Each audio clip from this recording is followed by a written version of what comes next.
Alright, let's dive into why Jeju Island's blowing up the solo leveling fandom. This arc hitting hard in Season 2 isn't just another dungeon crawl, it's a game changer for Sung Jinwoo. People call it the most highly anticipated arc, and trust me, it's not just hype. Sure, the fights are sick and we get a fan-fave shadow soldier, but there's way more cooking here. Jeju's where Jinwoo's story flips, and that's why it's got us all hooked. Picture this, Jinwoo's been grinding through the system, turning from a weakling into a beast. By the time Jeju rolls around, he's already South Korea's top dog. But here's the thing, he's not even in most of the raid. Why? Because he's finally got his mom back from that eternal sleep disease. Family's everything to him. It's why he started hunting in the first place. Now, with cash rolling in and his loved ones safe, he's thinking, do I even need to fight anymore? So, Jinwoo's chilling with his fam, catching up on lost time. Sounds sweet, right? But deep down he's torn. The systems made him a monster, strong, rich, unstoppable. It gave him everything he wanted, but all that blood, those battles, they have changed him. He's starting at a normal life, wondering if he can even fit in anymore after everything he has seen. If it were up to him, he might just hang up his dagger for good.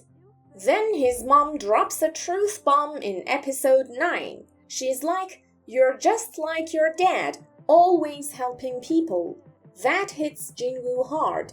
It's why she fell for his old man, and it's in Jinwoo's blood too. So when he hears the S-rank hunters are getting wrecked on Jeju, he can't ignore it. He's not just strong, he's the strongest in South Korea, maybe Asia. He doesn't know it yet, but the world's about to find out. Jinwoo swoops in, saves the day, and bam, overnight fame. After Jeju, he's not just a hunter anymore, he's a hero, a national-level contender. The world's watching and he's forced to keep fighting, even though he has already won at life. Without Jeju, he could have faded into a quiet family guy. Instead, he steps up, embracing his dad's legacy to protect everyone. That's the turning point. Jeju locks him into this insane path. But Jeju's not just about Jinwoo. It's a spotlight for sidekicks too. This arc's got twists that keep you guessing, and it's not all about our boy showing off. The battles are fire, no doubt, but it's also where the series shifts gears. After Jeju, the power scale goes nuts, and we are teased with the monarchs, those god-tier baddies hinting at the wildest fights yet. It's like the human hunters' last big moment before Jinwoo leaves them in the dust. South Korea's S-ranks like Choi Jong-in, Cha Hain, and Bae Kyung-ho get their time to flex. Jinwoo's off-screen for most of it, so these guys carry the weight. And they are not just sitting around waiting to be saved. Choi's throwing flames, Cha's slicing ants like butter, and Baek's beast mode is unreal. It's a dope change of pace, feels riskier without Jinwoo hogging the spotlight. They're legit badasses holding their own against insane odds. With Jinwoo soul-searching, we get some juicy side stories too. Jeju's got this political drama that's straight-up chef's kiss. In solo leveling, S-rank hunters are power flexes for countries. More S-ranks, more clout. Japan's eyeing South Korea like, if we take out their top dogs, we are running the show.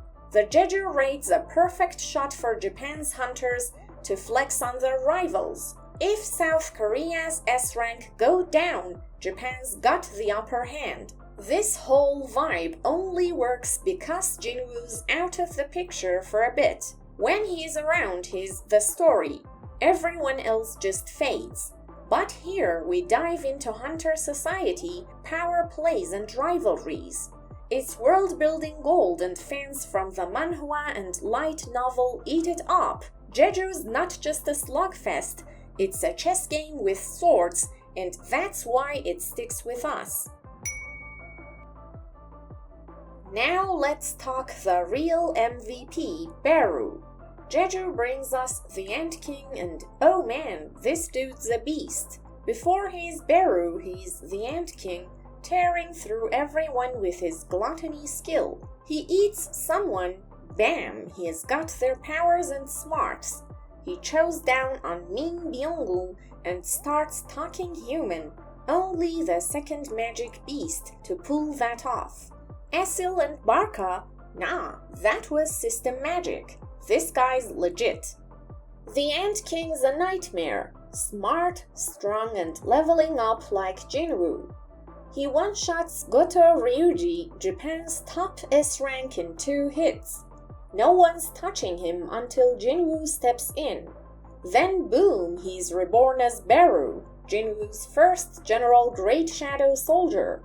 Beru's a fan fave for a reason. He's hilarious, obsessed with Jinwoo, and stupid strong. He chats with Jinwoo like Igris and Greed later do, but Beru's extra. For us, it's a riot. For Jinwoo, maybe a headache. Either way, Beru's why Jeju's burned into our brains. Jeju's the line in the sand for solo leveling. The story's got 2 vibes. Act 1 is Jinwoo grinding, clawing his way up through dungeons. Act 2, that's where he's a god-tier hero facing the system's truth and Earth's biggest threats. Jeju wraps up Act 1, Jinwoo saves the S-ranks, shows the world his power, and bam, we are in the second half. It's a whole new beast. Early arcs are Jinwoo leveling up, but post-Jeju, overpowered fantasy on steroids. Stakes skyrocket, Jinwoo's powers off the charts, and his enemies are basically gods. Anime fans whining about him being OP in Season 1, you all ain't seen nothing yet. Jeju's where he stops being just a hunter and becomes the hunter. Manhwa fans know this is when he turns into the edgelord powerhouse we stan.